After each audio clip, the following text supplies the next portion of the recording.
The Grand High Witch stood on the very center of the platform, and those dangerous eyes of hers traveled slowly around the audience of witches who were sitting so meekly before her. "All those over 70, put up your hands," she barked suddenly. 7 or 8 hands went up in the air. "It comes to me," said the Grand High Witch, "that you ancient ones will not be able to climb high trees in search of Gruntel's eggs." "We won't, your Grandness, we're afraid we won't," chanted the ancient ones. "Nor will you be able to catch the crab cruncher who lives high up in the rocky cliffs," the Grand High Witch went on.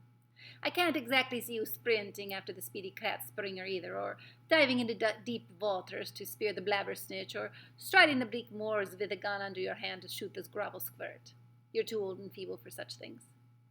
"We are," chanted the ancient ones. "We are, we are." "You ancient ones have served me very well over the years," said the Grand High Witch, "and I do not wish to deny you the pleasure of bumping up a few thousand children just because you become old and feeble. I have therefore prepared, personally, with my own hands, a limited quantity of delayed action mouse maker, which I will distribute only to the ancient ones before you leave the hotel." So she's made little bottles herself to give to the old witches who can't do all of this making of it themselves. "Oh, thank you," cried the old witches. "You are far too good to us, your Grandness. You are so kind and thoughtful." "Here is a sample of what I am giving you," shouted the Grand High Witch. She fished around the pocket of her dress and brought out a very small bottle. Very small bottle. Probably about that big. She held it up and shouted, "In this tiny bottle is 500 doses of mouse maker. Is enough to turn 500 children into mice." I could see that the bottle was made of a dark blue glass and that it was very small, about the same size as the ones you buy at the chemist with nose drops in them. "Each of you ancient ones will get 2 of these bottles." How many kids would 2 do? If 1 is 500, 2 would be 1,000. Thank you, O most generous and thoughtful one," chorused the ancient witches. "Not 1 drop will be wasted. Each of us will promise to squish and squallop and squiggle 1,000 children." "Our meeting is over," announced the Grand High Witch. "Here is the timetable for the remainder of your stay in this hotel. Right now, we must all go out in the Sunshine Terrace and have tea with that ridiculous manager. Next, at 6 o'clock tonight, those witches who are too old to climb trees after Gruntel's eggs will report to my room to receive 2 bottles each of mouse maker. My room number is 454. Do not forget it. Then at 8 o'clock, all of you will assemble in the dining room for supper. We are the lovely ladies of the RSPCC, and they are setting up 2 long tables especially for us. But do not forget to put cotton plugs up your nose. That dining room will be full of filthy little children, and without the nose plugs, the stink will be unbearable. Apart from that, remember to behave normally at all times. Is everything clear? Any questions?" "I have one question, your Grandness," said a voice in the audience. "What happens if one of the chocolates we're giving away in the shop gets eaten by a grown-up?" "That's just too bad for the grown-up," said the Grand High Witch. "This meeting is over," she shouted. "Out you go." The witches stood up and began gathering their things together, and I was watching them through the crack and hoping to heaven they would hurry up and leave so I might be safe at last. "Wait!" shrieked one of the witches in the back row. "Hold everything!" Her shrieking voice echoed through the ballroom like a trumpet. All the witches suddenly stopped and turned and looked toward the speaker, and it was one of the taller witches, and I could see her standing there with her head tilted back and her nose in the air, and she was sucking in great long breaths of air through those curvy, pink, seashelly nostrils of hers. "Wait!" she shouted again. "What is it?" the others cried out. "Dog's droppings?" she yelled. Just then I got a whiff of dog's droppings. "Surely not," the others cried. "There couldn't be." "Yeah, yes," said the first witch. "There it is again. It's not strong, but it's there. I mean, it's here. It's definitely somewhere not too far away." Here she is.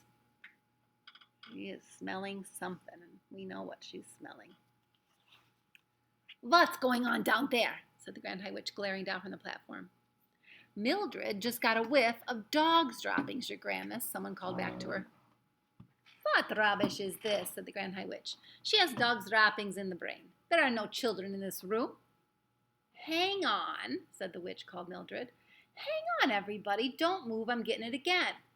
Her huge, curvy nose holes were waving in and out like a pair of fishtails. It's getting stronger. It's hitting me harder now. Can't the rest of you smell it? All the noses of all the witches in that room went up in the air, and all the nostrils began to suck and sniff.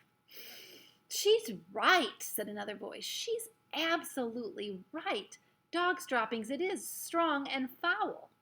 In a matter of seconds, the entire assembly of witches had taken up the dreaded cry of dog's droppings. Oh, dog's droppings, they shouted. The room is full of it. Oh, pew, why didn't we smell it before? It stinks like a sewer. Some little swine must be hiding not so very far away from here. Find it, said the Grand High Witch. Track it down, rule it out, follow your noses till you get it. The hairs on my head were standing up like the bristles of a nail brush, and a cold sweat was breaking out all over me. They were talking about me, and they were calling me an it. Rule it out, this small lump of dung, said the Grand High Witch. Don't you let it escape. If it is in here, it has observed the most secret things. It must be exterminated immediately. And I remember thinking to myself, there's no escape for me now. Even if I make a run for it and manage to dodge the lot of them, I still won't get out because the doors are chained and locked. And I'm finished. I'm done for. Oh, Grandmama, what are they going to do to me? I looked around and I saw a hideous painted and powdered witch face staring down at me from above the screen. And the face opened its mouth and yelled triumphantly, It's here! It's behind the screen! Come and get it!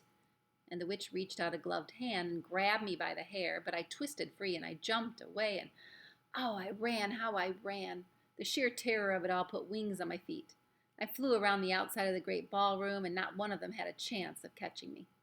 And as I came level with the doors, I paused and tried to open them, but the big chain was on them and they didn't even rattle. And the witches were not bothering to chase me. They simply stood there in small groups watching me and knowing for certain that there was no way I could escape. Several of them were holding their noses with gloved fingers, and there were cries of, Phew, what a stink! We can't stand this much longer. Catch it then, you idiots, screamed the Grand High Witch from up on the platform. Spread out in a line across the room, and you close in on it and grab it. Corner this filthy little gumboil and seize it and bring it here to me. The witches spread out as they were told, and they advanced toward me, and some from one end and some from the other, and some came down the middle between the rows of empty chairs. And they were bound to get me now, and they had me cornered. And from sheer and absolute terror, I began to scream. Help, I screamed, turning my head toward the door in the hopes that somebody outside might hear me. Help, help, help. Get it, shouted the Grand High Witch. Grab hold of it, stop it yelling. They rushed at me then, and about 5 of them grabbed me by the arms and legs and lifted me clear off the ground. And I went on screaming, but one of them clapped a gloved hand over my mouth, and that stopped me. Bring it here, said the Grand High Witch. Bring the spying little worm up here to me. So I was carried onto the platform with my arms and legs held tight by many hands. And I lay there suspended in the air facing the ceiling, and I saw the Grand High Witch standing over me grinning in the most horrible way. And she held up the small blue bottle of mouse maker and she said, Now for a little medicine. Hold his nose to make him open his mouth. Strong fingers pinched my nose, and I kept my mouth closed tightly, and I held my breath. Here are the witches as they carried him up onto the stage. He didn't really have a chance, did he? Just too many of them. And I don't know if you know this, but if you try to hold your breath and someone covers your nose, you have to breathe, right? So he had to open his mouth. I couldn't do it for long. My chest was bursting, and I opened my mouth to get one big, quick breath of air, and as I did so, the Grand High Witch poured the entire contents of the little bottle down my throat. Oh, the pain and the fire. It felt as though a kettle full of boiling water had been poured into my mouth. My throat... Could you please come to the office? Sorry, I'm at school. Interruption. My throat was going up in flames. And then very quickly, the frightful, burning, searing, scorching feeling started spreading down into my chest and into my tummy and on into my arms and legs and all over my body. And I screamed, but once again the gloved hand was clapped over my lips. And the next thing I felt was my skin beginning to tighten. How else can I describe it? I was quite literally like a tightening and a shrinking of the skin all over my body from the top of my head to the tips of my fingers to the ends of my toes. I felt as though I was a balloon and somebody was twisting the top of the balloon and twisting, and the balloon was getting smaller and smaller, and the skin was getting tighter and tighter, and soon it was going to burst. And then the squeezing began, and this time it felt like I was inside of a suit of armor and iron, and somebody was turning a screw, and with each turn of the screw, the iron became smaller and smaller, and my suit was smaller, and it felt like I was being squeezed into like an orange into a pulpy mess. Like it was like the juice was running out of my sides. And after that, there came a fierce prickling sensation all over my skin, or what was left of my skin. It was as though tiny needles were forcing their way out through the surface of the skin from the inside, and this, I realize now, was the growing of mouse fur. And far away in the distance, I heard the voice of the Grand High Witch yelling, 500 doses! This stinking little carbuncle has had 500 doses. So the alarm clock has been smashed, and now they are having instantaneous action. I heard clapping and cheering, and I remember thinking, I'm not myself any longer. I've gone clear out of my skin. And I noticed that the floor was only about an inch from my nose, and I also noticed a pair of furry little front paws, and I was able to move those paws, and they were mine. And at that moment, I realized that I was not a little boy any longer. I was a mouse. Now for the mouse trap, I heard the Grand High Witch yelling. I've got it right here, and here's a piece of cheese. I wasn't going to wait for that. I was off across the platform like a streak of lightning. So he's definitely changed now, hasn't he? There he is. Yeah, I was astonished at my own speed. I leapt over the witch's feet right and left, and in no time at all I was down the steps and onto the floor of the ballroom itself and skittering off among the rows of chairs. And what I especially liked was the fact that I made no sound at all as I ran. I was a swift and silent mover. And quite amazingly, the pain had all gone now, and I was feeling quite remarkably well.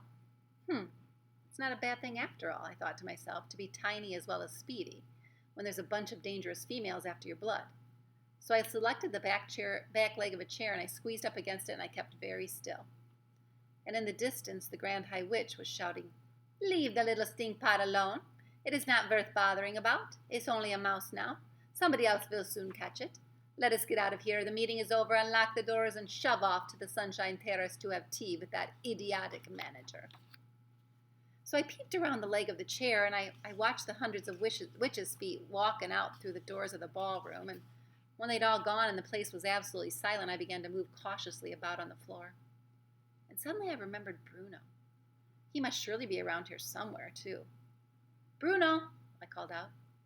I wasn't seriously expecting that I would be able to speak at all now that I had become a mouse, so I got the shock of my life when I heard my own voice, my own perfectly normal, rather loud voice, coming out of my little tiny mouth. It was wonderful. I was thrilled. I tried it again. Bruno Jenkins, where are you? I called out. If you can hear me, give me a shout. My voice sounded exactly the same and just as loud as it had been when I was a boy. Hey there, Bruno Jenkins, I called. Where are you? There was no answer. So I pottered about between the seat legs, trying to get used to being so close to the ground, and I decided I rather liked it. You're probably wondering why I wasn't depressed at all, but I found myself thinking, what's so wonderful about being a little boy anyway? Why is that necessarily any better than being a mouse? I know that mice get hunted and they sometimes get poisoned or caught in traps, but little boys sometimes get killed too. Little boys could be run over by motor cars, or they could die in some awful illness. Little boys have to go to school. Mice don't. Mice don't have to pass tests. Mice don't have to worry about money. Mice, as far as I could see, have only two enemies, humans and cats. My grandmother's a human, and I know for certain that she will always love me, whoever I am. And she never, thank goodness, keeps a cat. When the mice grow up, they don't ever have to go to war and fight like other mice.